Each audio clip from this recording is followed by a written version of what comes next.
I'm Pete Wright. And I'm Andy Nelson. Welcome to The Next Reel. When the movie ends, our conversation begins. The Boston Strangler is over. Everybody's banging everybody. It's a horny world. I like that that's the line you go to for this movie. Yeah, it's early. Yeah, get it in there. I had never seen The Boston Strangler. Yeah. What a film. Yeah, I know. I love it. Yeah. I mean, I don't know why you've let me never see this film. I was keeping it from you all this time because I knew eventually you would build this series. Feels before like we it. talk about the movie, can you talk about, like, we're kicking off this series, the return to the 1968 crime film series with this film. What was it about returning to the 1968 crime films that drew you in to pick the three films we're going to be discussing? Well, I liked the original 1968 crime films that we did. They're good movies. And I felt like this was a list of movies that I haven't seen and that I just wanted. I felt like we were in a good place to explore. You had seen, I think, all of them, which is... No, I've only seen this one. Oh. I haven't seen The Split or A Dandy and Aspic. Oh, well, that's great news. Yeah. Actually, I take it back. I have seen A Dandy and Aspic. But these just looked like really interesting casts. Boston Strangler, I was checking off a movie that I knew I had to see. And so, of course, that was going to be on the list. I think you've mentioned it before in other conversations a number of times. It just felt like I got to check this one off the list. The Split looked fascinating. And so it just seemed like a nice way to jump back into an era that I'm quite fond of. And a genre that is always satisfying. When it's a movie with any of the Fondas, you're supposed to say a genre that I'm quite fonda. That's another one. You just did another one. Members will hear the fantastic definition Andy created in our pre-show, and now we've got a second one. A film I'm fond of. I'm really quite fond of this film. I'm quite fonda. Yeah. Yeah, it's the end of our broadcast year today, and this is going to be the kind of show that we do. It might show, yeah. Oh, my goodness. But yes, The Boston Strangler, this film is a fascinating one because based on a book written after they presumably thought they caught the guy, made in that same window of time before they really actually figured out the case. And to this day, there still is some mystery about the realities of the actual Boston Strangler. And we'll talk about that a little bit. But I think, for starters, just talking about this as a crime film, I mean, it's something that seemed to hit you quite well. So initial thoughts from you. Yeah, I think, presenting the way they presented, first of all, Tony Curtis's character. Tony Curtis plays Albert DeSalvo, in the world of the film, the presumed Boston Strangler. The fact that we don't really get him until I think halfway through the film full hour, right? Yeah, it's an extraordinary bit of restraint, and it builds just a lot of pressure that needs to be released in the film, because we do see crimes in sort of action, and I think that just makes that sort of level of curiosity and pressure build really satisfyingly. It also allows us to meet the law enforcement that is waged against this action, this crime, this set of crimes, going through kind of the whole cycle of acceptance for people who don't believe that it's connected, that they're connected crimes, that suddenly start to become acclimated to the idea that it's connected crime. We bring in Henry Fonda, who's a law professor, and he sort of starts to help the police come to an understanding that this is more than just what it seems. And so we do get enough focus up front that I think makes the reveal of the actual criminal in the film that much more satisfying. And of course, it's going to be Murray Hamilton, who's the skeptic up front. Like, of course he is. He wanted to open the beaches. So I just found it really, really compelling. Yeah. Yeah. And I mean, I can't remember how long ago I first watched this, but it was a film that, I think that Richard Fleischer is often seen as a director who, makes, I guess I would say, fun and interesting films, but not necessarily like the big award winners, things like 20,000 Leagues Under the Sea or Violent Saturday or The Vikings. Red Sonja. There you go. Throw that in there. So I think there's a lot of genre stuff too, like Mr. Majestic and The New Centurions and Tora Tora Tora, but also has done some interesting crime films. And I think, like, we talked about him way early in the podcast when we talked about Compulsion, which he did for the same studio. Also, this is another film with under the heading of Richard D. Zanuck at the studio at the time. So he was got to put that in a tag it. Exactly. To Zanuck. So I think that there's something about Fleischer that, even though when he's making his films, you may not see them as the big award winners, but they're awful fun. And I always have fun watching his films. And I think because I enjoyed Compulsion so much, I can't remember exactly what drew me to the Boston Strangler, but when I watch this, I'm like, holy cow, like the way that he's playing with split screens throughout the film is fascinating to kind of build this story and give us so many perspectives, especially during the first part with the police investigation. And you see all the different pieces of the puzzle. Really, that's what it felt like. This was a puzzle that we're watching. But then to kind of continue the story, and you get to places where you have our the man in charge, Bottomley, Henry Fonda's character, interviewing. He's sitting down and doing these interviews over a period of time with DeSalvo, and you get that type of cinematic storytelling where they're talking in the room where things are happening, and then we flash to where DeSalvo is remembering the situation, like, for example, sitting down and watching the JFK funeral. And then he's sitting down watching the JFK funeral, but he's responding to Bottomley, now sitting in the chair watching the TV.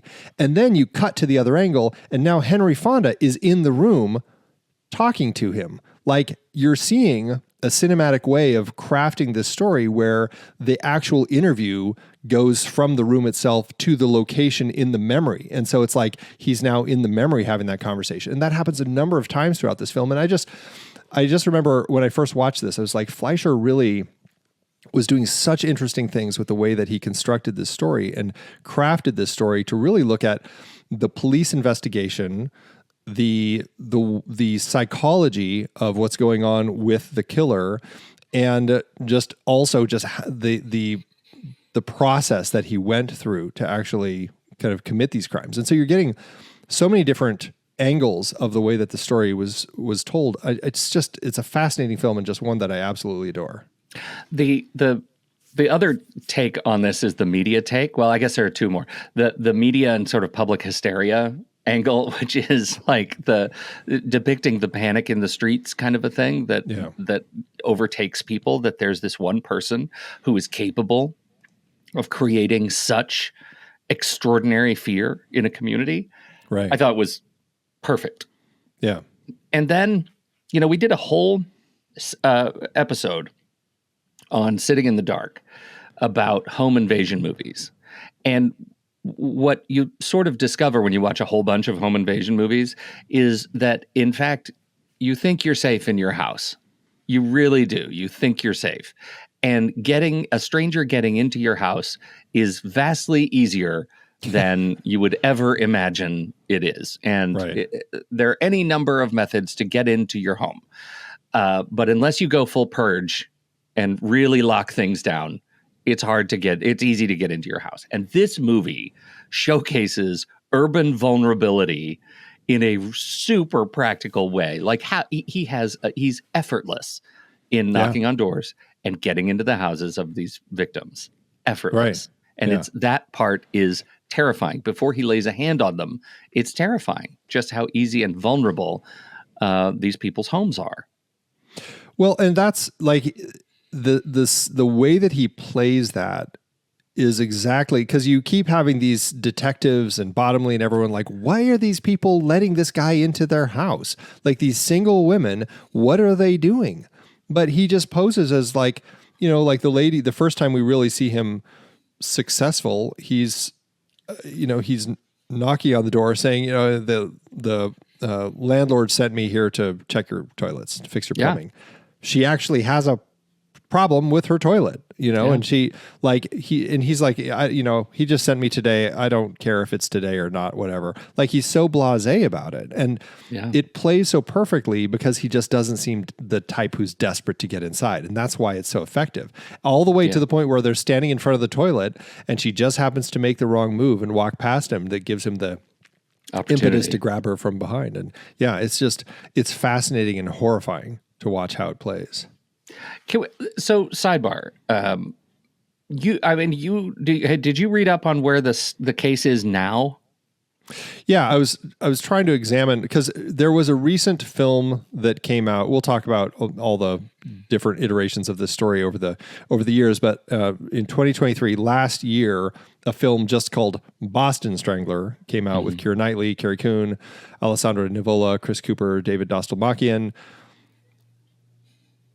She was Keira Knightley and Carrie Coon are both reporters, and they are very much. It's a story about them pursuing this and really kind of figuring it out, coining the name the Boston Strangler. Like they're really important in the case, and largely, and they figure out a lot of the puzzle pieces before the cops do, and they continue investigating this after the cops kind of wash their hands, like, hey, we caught our guy. We're done. We don't have to worry about it anymore. And they are smart enough to kind of continue figuring out, no, we think it's actually multiple killers. And the way that the story went is DeSalvo does actually confess. There was a point where Keira Knightley's character was scheduled to actually, I think, have an interview with him in the hospital, and then he ends up getting killed. And so she never actually gets to have that interview. But she does find out that he had, at an earlier time, been in an institution with two other guys, both of whom ended up doing some of the killings. And I think that's kind of what they've kind of figured out. They've never actually been able to finalize because I can't remember if the people had died or they just never confessed or couldn't find the evidence. But it ended up being, I think, 3 different people who kind of over years ended up killing all these 13 different women. And what's interesting is that they did finally discover in 2013 that DeSalvo did, in fact, murder the very last one. There was DNA evidence linking him to that one particular case. Yeah. So then that's theoretically like, I don't know, 3 or 4 different people who potentially were involved in all of these different killings. But I mean, they actually were the ones who connected it to some similar strangulation murders that had been happening in New York at the same time or a little bit earlier. And so, but at the time, like this film came out, none of that had been discovered. Like it wasn't until I think the early 70s, like I want to say 73, 74, when they actually started realizing, oh, there might actually be more people that had been involved in this. Involved in this, but not as like a cabal or a... No. It's just like random killings, people who were just getting on the bandwagon. Yeah, right. Because... oh, this is a way to kill people and I can pin it on that other person, or whatever the case may be. Right. And interestingly, like when they were in prison or in the institution with DeSalvo, they, I think, actually kind of talked to him about the murders and everything. And somehow, and I can't remember the exact story, but somehow they kind of, because I think that he was definitely had some struggles mentally, and they were able to kind of convince him that he needed to confess to this, which is what he ended up doing, which led to that long period of assuming that it was him. I think Tony Curtis does a really interesting job of portraying that the mental fragility, right? Yeah. Because in a movie where he's set up as a serial murderer, by the end to realize that there is a shred of sympathy that the audience should have for this guy, that's pretty powerful, right? Like, he's damaged. He is a deeply damaged person. And how is it that once he is sort of captured, I'm thinking, wow, well, he needs help. He needs some serious help. Yeah. Right. It's an interesting portrayal of a complicated character who at the time was the best understanding that we could offer, Right. To the point where they're like in the film, they're assuming that he has a dissociative identity disorder, and like that whole idea of this version of Albert that they're talking to doesn't have any idea what's going on with the killer Albert that has been committing these. And that's what's so fascinating when we get to those later scenes with Fonda interviewing him, is how you start getting those fragmentary cuts, right? Where you're just getting flashes, like the flash editing that you get of the mental state, where we're really put inside his head as he's starting to remember those things but can't quite piece it together. Or the way that you start seeing, like, yeah, I was fixing a pipe, and you see him literally fixing a pipe, but then he's like tying stuff around a pipe, and then he's tying stuff around a leg, right? Yeah. And like the way you're intercutting that in his brain, it was such a perfect way to kind of give us a sense of what was actually going on in his head. Okay, so one of the things you said is that we assumed that there was something there was something wrong with him. Was that in the real story? Do you know if he was diagnosed with DID? Or is that part of his legacy?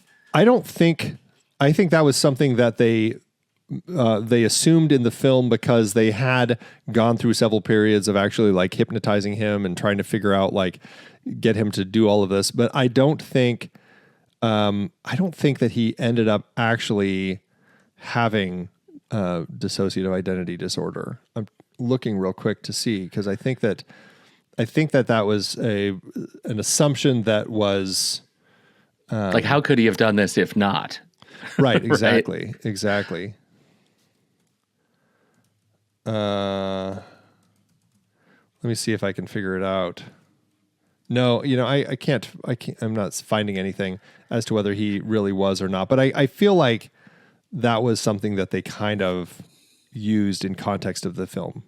I feel like a lot of the forensic psychology with things like that was just new at the time, and they were finding ways to, like, oh, this sounds interesting, let's throw that in there, Well, and that leads to sort of the next assessment of the film, which is, like, it works, it's compelling, and I think Fonda's portrayal as he, interacts with this guy is interesting, but it does feel cinematic, right? Yeah, it feels like this is the way we're writing ourselves out of this knot that we've tied ourselves up in. Yeah, I did find that, he was never diagnosed with, nor even suspected of, in this particular case, they say, of multiple personality disorder. But so they pretty much ruled that out in reality. Yeah. That's an interesting take on the film, though, like how easy those assumptions are made about the guy to write the story. Yeah. When they're still living in the middle of this thing that has captured public consciousness. Yeah, it makes me wonder, like, I don't know much about the book that Gerald Frank wrote about this, but it does make me wonder what was his, what was the research process that he came to with this? Because the murders were 62 to 64, and he wrote the book in, was it 66 was the book, I think? Yeah, 1966. So very soon after. And so I'm wondering, what was he basing it on? Just the news, like the press and the police reports, or did he actually go in and do any interviewing? Yeah, that's interesting. Having not read the book, it just feels like a immediate sort of journalistic report on a story that just happened, because he would have been writing the book for the year or two prior to anyway. So he was working on the case for a while, but exactly. Yeah. The screenplay was adapted, I guess, by Edward Arnold, who wrote Beckett. And Jeremiah Johnson. Big screenwriter. Lots of big Yeah. films that he wrote, like Panic in the Streets was another fantastic one, and The Young Lions. Lots of films at this particular period of time that were pretty big. Really big. Like to have, 46 screenplay credits. That's a lot of screenplay credits. Yeah, and a lot of them that you recognize. Yeah, right. Yeah, for sure. But I think that's the the dance between the book and the screenplay. I think what he did, in getting the words to screen, is commendable, because it tells a really dramatic, fascinating story based on the information they had at the time, and you can't fault it for getting it wrong. When 50 years later they get more information, that's incredible. Yeah. Well, and it is interesting. Well, yeah, I mean, there's a couple interesting angles about it. One, I think that it's interesting that, I guess I'd say I think that it's interesting to see what Fleischer ended up doing with it, paired with his whole team, camera, editing, and everyone, to kind of put the split screen aspect of it together. And I don't think I read that any of that was actually in the script. So I think that Fleischer kind of came to that idea, which ends up meaning essentially a lot more different pieces of story that have to be put together and figured out for each of those different elements that we're seeing at any particular point in time. Right. But also I wonder what, I lost my train of thought. What was the other point I was going to make about the script? I don't remember. I'm sure it was really important though. That was great. It'll be back. If it's really important, it'll be back. It will be. The birds return. The cast was fascinating, and I look at George Kennedy. Can we just talk about George Kennedy? Good old George Kennedy. So, George Kennedy has done a lot of stuff. Do you have a favorite George Kennedy? I think I generally think of it's a terrible first choice to go to for him, but in general, the first place, it's so sad that this is where I always go to with George Kennedy when I think of him, but it's Creepshow 2, the story of the wooden Indian statue in his front of his little store that comes to life and kills all the punks that deface his place. That's where my brain goes. Old George Chief Kennedy. Woodenhead, Andy. Chief Woodenhead. Yeah. Not great. That's not a great thing. It's I got a better one. I'm going to replace it for you. Please. The Naked Gun from the Files of Police Squad. Okay? Okay. That's where I go immediately when I see Kennedy, and then watching this movie, he's playing that character. Just you take him out, you put Leslie Nielsen in there, and you have The Naked Gun, because he was such a straight man in the Naked Gun movies. Yeah, I mean, absurdist, but he does play off of Leslie Nielsen well, though. The guy has Cool such Hand an Luke, extraordinary career, right? Cool Hand, the gunfighters, Cool Hand Luke, yeah. That would be the serious one that I would say. I think of, Yeah, I absolutely. And, come on, the Delta Force, and like the guy, he's one of those faces that actually has a name and has been in a lot of movies through my career of movie watching that I've seen. I just love George Kennedy. He's such a lovable guy. Yeah, he was always great in whatever he ended up in. I just generally enjoyed seeing him perform. There's a funny dance that George Kennedy gets to do, right? Because he did like Airport 79, and then they lampooned 77. He was in both 77 and 79. Yeah. Concorde was and 75. 79. He was in all of them. He was in all of the airport movies. He did the airport movies. Yeah. And then they do the airplane movies. He wasn't in the airplane movies, but the serious franchise, and then the goofy franchise, and then he was in this, and then The Naked Gun, right? Like it just feels like he's one of those actors that gets to be a part of both sides of the lampoon conversation, and I love it. That's funny. I love that he's so good at both. He is. He really is. We'll get to talk about him again later this season when we talk about Straight Jacket, because he pops up in that. Absolutely. Yeah. I mean, the cast, I mean, Tony Curtis, I just want to go back to Tony Curtis just for a minute, because I love that Tony Curtis feels so different here. He was actually, Fleischer thought of him. He was trying to come up with somebody who could carry the role, but also was enough of a name for the studio.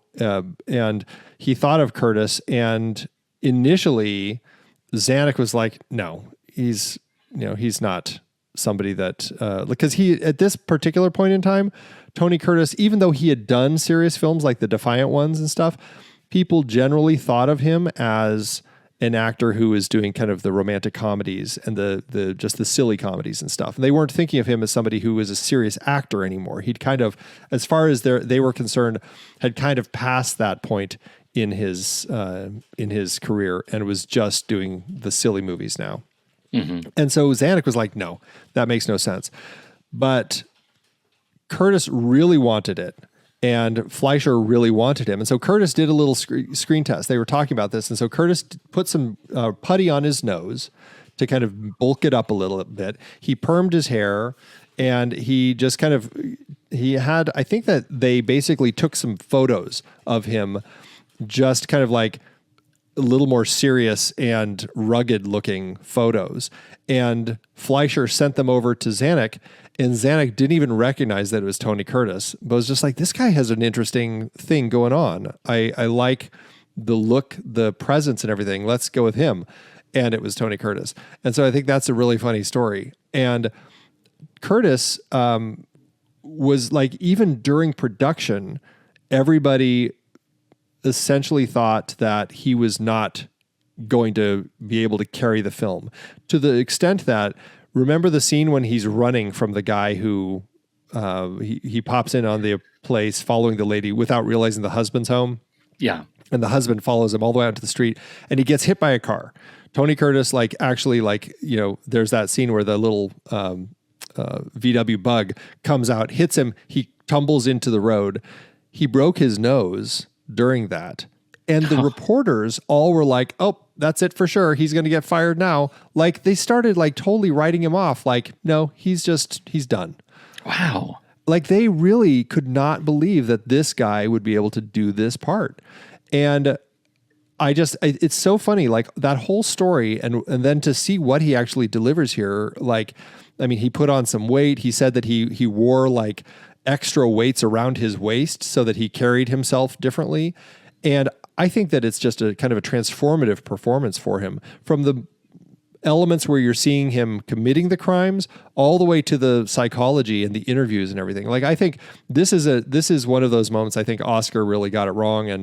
And I mean, at the very least, he should have been nominated for his performance. But I mean, in a year of, some great performances, Peter O'Toole, Lion in Winter, certainly a big bombastic performance.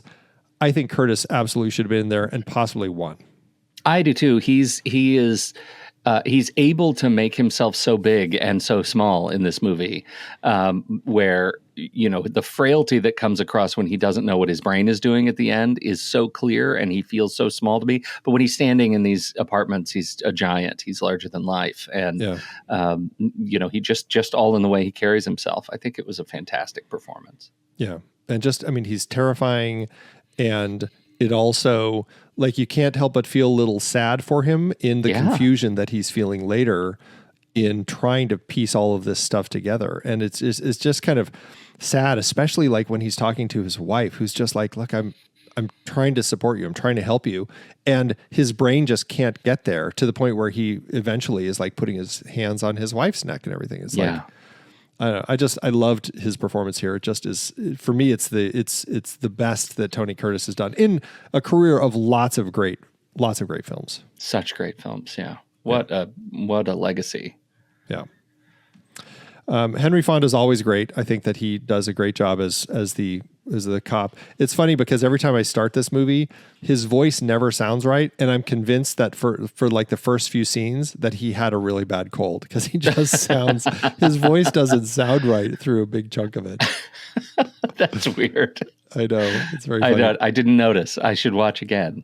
I always notice, like, when actors sound different. Like, there's a moment in Forrest Gump where Tom Hanks is playing ping pong, and the one of the military guys comes in and says, "You're done. You can go home." And all you hear from him is a few lines like, "Yes, drill sergeant," stuff like that. Yeah. He totally sounds sick. Like, I'm convinced that Tom Hanks had a bad cold that day.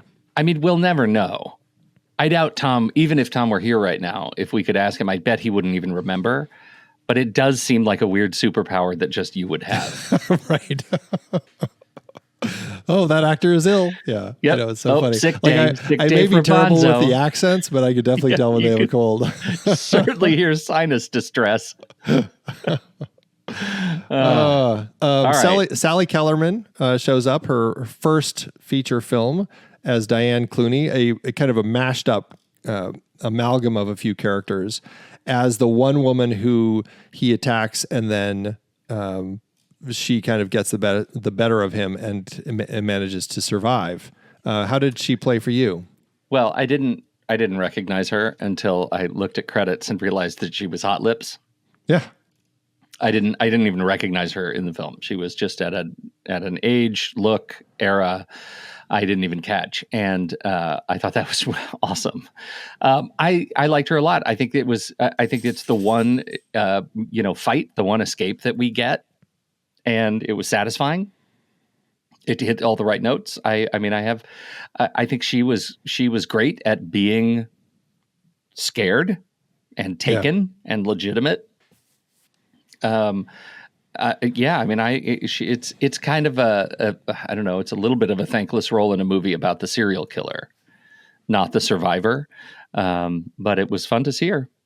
Well, it's interesting the way that the survivor is portrayed here as somebody who also is so psychologically damaged from the encounter that when she is given the opportunity to come into the room and view through the glass to see him, she's like, I don't recognize him. Like, I know you're wanting me to say that that's him, but I just can't put it together. Even when George Kennedy points out, but look at the bite on his hand. Like, that's where you bit him. She's like, when I look at that, I feel scared a little bit, but I still just can't piece it together. Like, it's just fascinating, the psychology you're getting here. And I think that also is some screenplay, Hollywood screenplay, what am I trying to say? They're definitely playing with truth as far as some of the way that played, because I don't believe that, I think that she actually was able to identify him in when the real woman survived. Interesting. Yeah. Well, it works in the movie for the sake of the fictionalized tale. It plays. Yeah, definitely does. Yeah, it's great to see her in this. I enjoy her. And, you see a lot of other little faces, like you already mentioned Murray Hamilton, but you also have William Hickey as the one guy who they think that is their guy, but it turns out not to be. And Dana Elcar is one of the guys. Like, it's just fun seeing a lot of these faces as younger actors at this particular period. Yeah.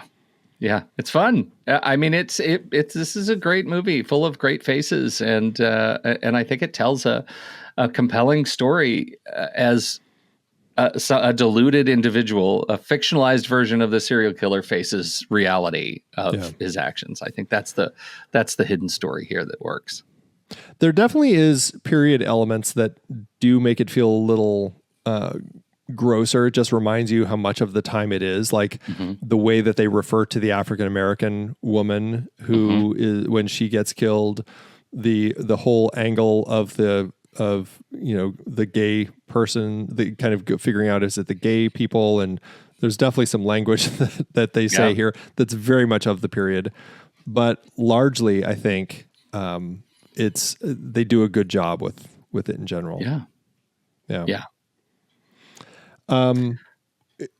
Interesting element that I am curious about. When this movie came out, critics were pretty harsh on it, saying that it's they're like, this is something that Roger Ebert said.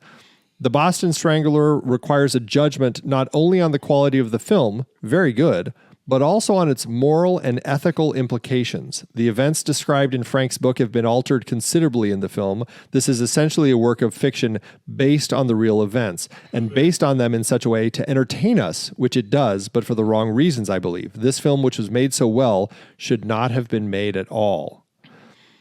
That's definitely an angle that came with a lot of the critics, that at this particular point in time, for a 1968 film, where they felt it's too graphic for us to be watching in the theaters and for us to be watching as entertainment. How does that strike you? Well, okay. So I don't know about the graphic nature of it, right? Like, I don't know that I can comment on that. Maybe it's because I'm desensitized just enough. This movie didn't feel terribly graphic to me. What is interesting to me, though, and this I can directly relate to, is that this movie was made in a time where people knew the story and had been following the news. And it was made over the course of a year, let's say, when news was actually happening and updating the story that was still current before the movie came out. And so I can see someone like Roger Ebert, a well-read guy in the media business, knowing more about the story than the film portrays. And I can see that being very frustrating. And I run into that too. You know, when the Steve Jobs movie came out, I was a noted antagonist. It's a good movie, and it tells bad stories about Social Network. The same thing. Good movie, tells bad stories in many cases.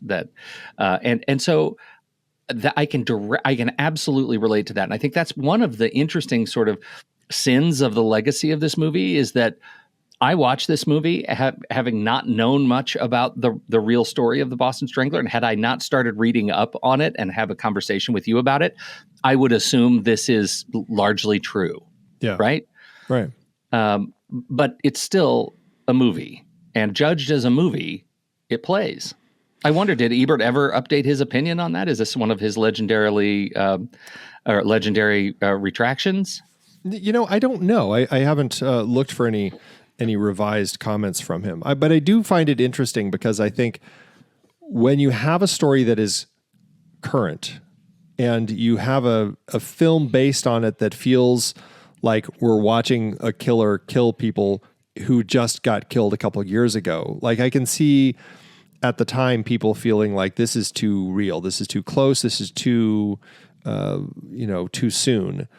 And especially when we're, really watching him kind of get into these places and kill these people. Like, you can see that reaction. And maybe just with time, I think with time, like, we're so far separated from the reality of the Boston Strangler that it's just, it just plays as a movie. Yeah. And it's interesting to watch. Also, I think we have been so much more accustomed to much more gruesome killings and brutality in film over the 60 years, from this time of this film, that I think for us, it's just not even as, it's fairly tame compared to stuff we've seen. And so it just doesn't carry the same weight that it probably did for people in 1968 watching this and going, oh my God, this is what literally just happened like a couple years ago.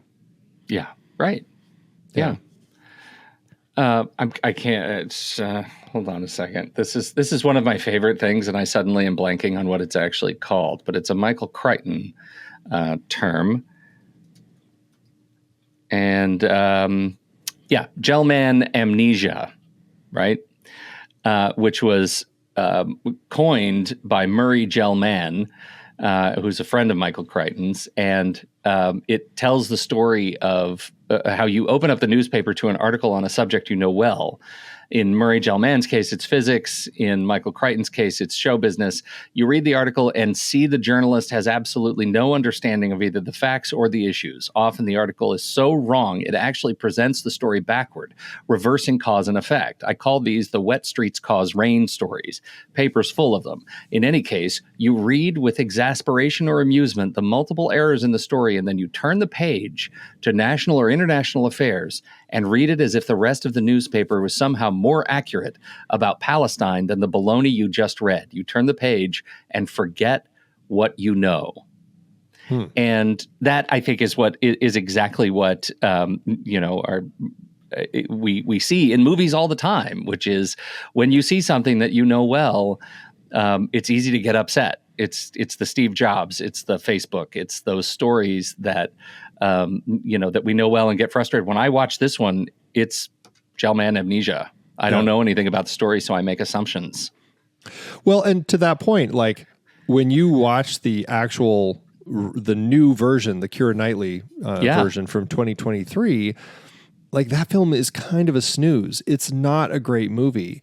It's interesting because it gives you a much more full picture of the actual case, taking, everything that they have learned all the way through the DNA discovery in 2013. Like you're able to actually tell a full story of everything that they have kind of figured out up to this point with the Boston Strangler. But it just didn't make for a very exciting film. And, I don't know if it's the screenplay or the director. I'm not exactly sure, but it just was, it wasn't a movie. Like this is a movie. Like this is cinema. Like this is cinematic. The way that Fleischer constructs the story and edits the story and crafts the story and chooses where to tell particular pieces of the story and build that room, like that whole final room, the interview room in the prison. Over the course of all the interviews, they're slowly removing pieces of furniture. Every time we come into the room, there's less and less furniture. So by the time we're finally seeing that last shot of him, it's just him in an empty white room. And essentially like he's lost in his own mind by that point. It's fascinating. Like purely cinematic, right? Exactly. Exceptionally cinematic.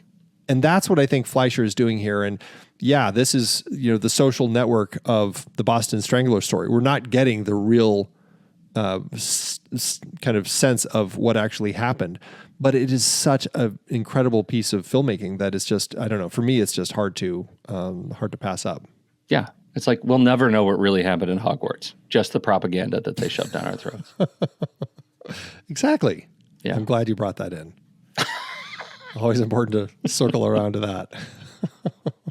We'll never know. Hashtag remember Hogwarts. That's right. That's right. All right. Well, we'll be right back. But first, our credits. The next reel is a production of True Story FM. Engineering by Andy Nelson. Music by Eli Bennicott, Ido K, Rotem Cinnamon, Oriel Novella, and Eli Catlin. Andy usually finds all the stats for the awards and numbers at the-numbers.com, boxofficemojo.com, imdb.com, and wikipedia.org. Find the show at truestory.fm. And if your podcast app allows ratings and reviews, please consider doing that for our show. Is it me? It's you. This is you. Please stand by. Cue the noirish music. This case, it's a tough one. The victim, your free time. The culprit, endless scrolling, algorithmic nightmares, and ads. Yeah, you heard me. Ads. But I'm on the case. I've been following the breadcrumbs, sifting through the digital debris, and I think I've finally cracked it. It started with a whisper of a place called Letterboxd. They said it was ad-free. Could be true. My sources tell me they offer personalized stats pages, annual all-time, like a fingerprint of your movie-watching habits. They said it could track films from your watch list across any streaming service you could think of. Netflix, Hulu, HBO Max, Criterion Channel, even Tubi. Imagine knowing exactly when that obscure noir finally hits your preferred platform. Yeah, the press is hounding me. They want answers. They want the scoop. Fine. Here's what I got. Letterboxd lets you see your friends' average ratings, helps you separate the cinephiles from the, the trash, tracks the films you own. I mean, it's like the olden days. Filters your activity feed, pins content to your profile, duplicates lists, manages tags, the works. It's a lot. But here's the real kicker. The evidence that blows this whole case wide open. For a limited time, you can get 20% off a Letterboxd subscription. 20%! The code? Write this down. Next reel. That's NEXTREEL. Use it at sign up. Consider it your get out of jail free card. Your escape from the algorithm. Case closed. Now, if you'll excuse me, I have a date with the third man. Wink. Escape from the algorithm. So dumb. Andy, sequels and remakes. What do we, I mean, I have a lot to watch is what it sounds like. Well, yeah, I mean, we're not getting sequels and remakes to this particular film, but there's a lot of different iterations of the story that have since come. It's a sequel to the truth, Andy. It's a sequel to the truth. There you go. Actually, before this, there was a 1964 film called The Strangler, inspired by, at the time, the unsolved killings. Then William Goldman wrote a novel the same year, No Way to Treat a Lady, and along with its film adaptation came out the same year, both inspired by the multiple killer theories of this story. Then in 2008, there was a film, The Boston Strangler, The Untold Story, that was made. In 2010, there was a TV movie called The Front that was about a detective who reopens a case about a murder of a woman who might have actually been the very first victim of the Boston Strangler, and that plot suggests DeSalvo was not the only perpetrator of the Boston murders. And then, as I said, there was the 2023 Boston Strangler film that had been made. So a lot of different iterations of this story, and that's just like the real versions of the story. There are also a lot of different things, like the Boston Strangler as a character pops up in American Gothic, the TV show, at a particular point in time. So it's like there's a lot of different times that just the character ends up showing up in things. Yeah, like Hogwarts. How did you do at awards season? Did it get anything? Well, I already talked about the irritation at the Oscars.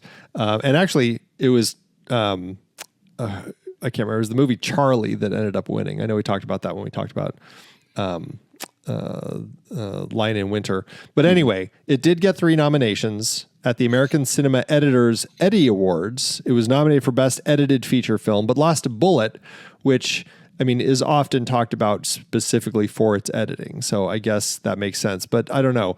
After revisiting this, I feel like the way that they chose to craft this story with the split screens and everything, I think. Does Bullet use split screen in anything? I don't believe so. I think it's just the chase is presented chases. Straightforward, right? Yeah, yeah. Because it should. They should recut that with split screen. That'd be cool.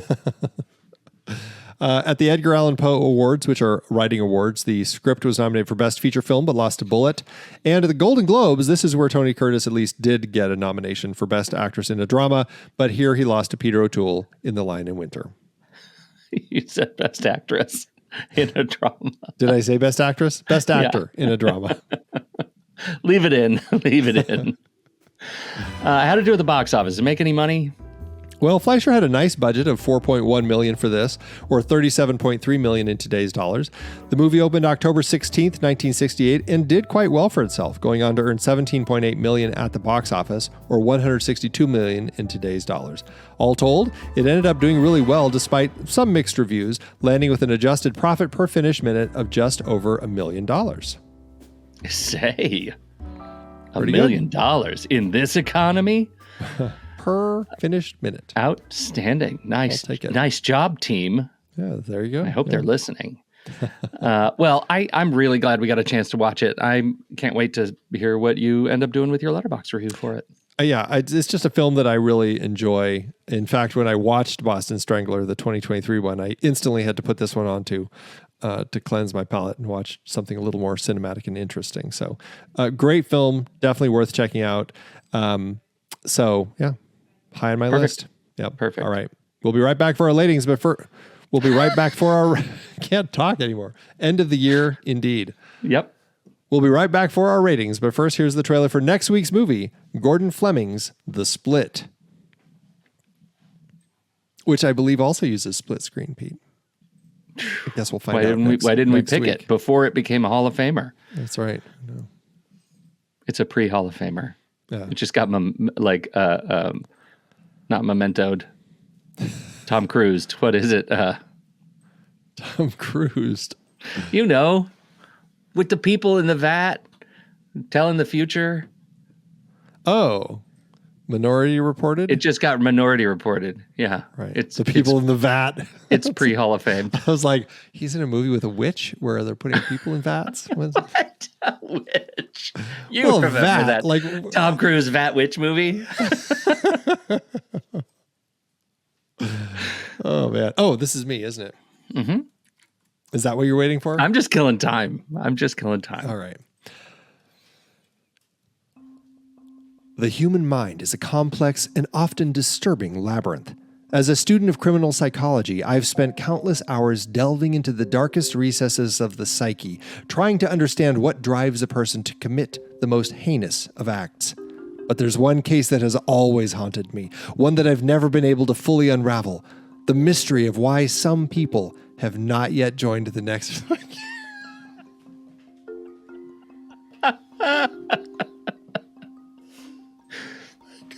It's a real puzzler.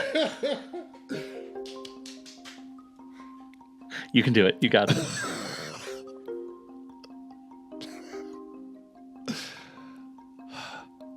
The mystery of why some people have not yet joined the Next Reels membership program. It's a puzzling case, one that defies all logical explanation. The evidence is clear, the facts irrefutable. The Next Reel offers an unparalleled cinematic experience, a deep dive into the world of film that is both intellectually stimulating and emotionally gripping. Their team of expert analysts dissects each movie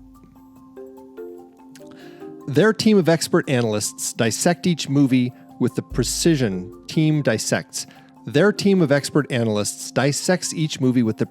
of a surgeon, laying bare the hidden themes, the subtle nuances, the psychological underpinnings that make great cinema so powerful. It's a masterclass in film appreciation, one that no true cinephile should miss. And yet, despite all of this, there are still those who hesitate, who resist the pull of this incredible opportunity. It's a mystery that keeps me up at night, poring over the clues, trying to understand the twisted workings of the criminal mind. But you, my friend, you have a chance to break free from this cycle of cinematic deprivation. By joining the Next Reels membership program, you can gain access to a wealth of exclusive content, ad-free episodes, and extended editions that will take your film knowledge to the next level. It's a simple choice, really. For just $5 a month or $55 a year, you can unlock the secrets of cinema, explore the depths of the human psyche, and join a community of like-minded individuals who share your passion for film. The clues are all there. The evidence is overwhelming. The only question that remains is this: will you join us in this psychological investigation, or will you remain a cinematic bystander, forever haunted by the mysteries of the silver screen? The choice is yours. But if you're ready to take the plunge, if you're ready to explore the darkest corners of the cinematic mind, then head over to truestory.fm/join and join the Next Reels membership program today. Because in the end, the only way to truly understand the criminal mind is to immerse yourself in it, to let it consume you, to become one with the darkness. And that, my friend, is exactly what the Next Reel offers. So don't wait. Don't let this opportunity slip through your fingers.